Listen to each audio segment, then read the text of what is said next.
ای درم دست بر من یا فاطمه ای درم دست بر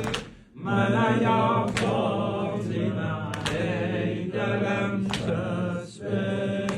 من یا فاطمه منم مرتضی Aşkisten sözü bayzek batan ses vermeden Öz evimden zulmüye getle çatan ses vermeden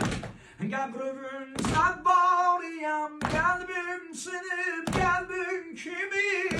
Xalqidən gizlim məzar içrə yatan səs ver mənə